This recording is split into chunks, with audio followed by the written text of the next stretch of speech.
Je m'appelle Patrout, je suis le sculpteur et le marionnettiste et le porteur du projet, le projet d'Okana. On est à 2 semaines de la première du spectacle Le projet d'Okana au Théâtre Galpon. Théâtre, mon théâtre que j'aime le plus au monde, quoi. À la base, les marionnettes que je faisais, ils ont tous été dans les années 1985, 6, 7. Je joue encore avec. Parce qu'en fait, au début, ça devait donner juste des modèles pour faire des dessins de figures, parce que j'avais pas l'argent en étudiant pour faire des dessins de figures. Puis après, je me suis rendu compte que le mouvement lui-même était plus intéressant que le dessin que j'en faisais, ou en tout cas même importance. Et du coup, je me suis dit, mais en fait, là, il y a quelque chose à explorer. Je sentais, mais je ne savais pas exactement ce que c'était. Et petit à petit, les marionnettes ont défini, en quelque sorte, à leur manière, ce qu'ils exigeaient à moi de jouer avec eux. Donc, en fait, c'est une espèce de va-et-vient entre ce que moi je voudrais et ce que eux ils veulent. Et puis, en fait, je me suis rendu compte qu'ils avaient une espèce de pouvoir à nous pousser dans une direction qu'on n'aurait jamais pris s'ils n'avaient pas été là.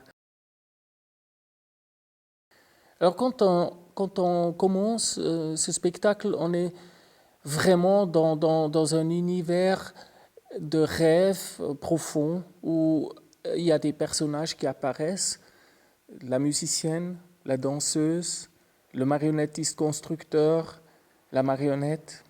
On voit, à part ça, on voit aussi toute la machinerie qui fait partie, un peu comme pour le rock'n'roll, les haut-parleurs, les synthés, et puis toutes ces choses-là, ça fait partie de cet univers-là et qu'on partage avec le public. Il n'y a rien qu'on cache au public. Alors, ce qu'on entend chez elle, c'est quand elle respire, elle grince. Alors, d'abord, j'ai essayé d'enlever ce grincement et puis, peine inutile, j'arrive pas. Donc, on a intégré les sons à elle tels qu'elles sont et finalement, c'est très beau de l'entendre. On entend ma voix.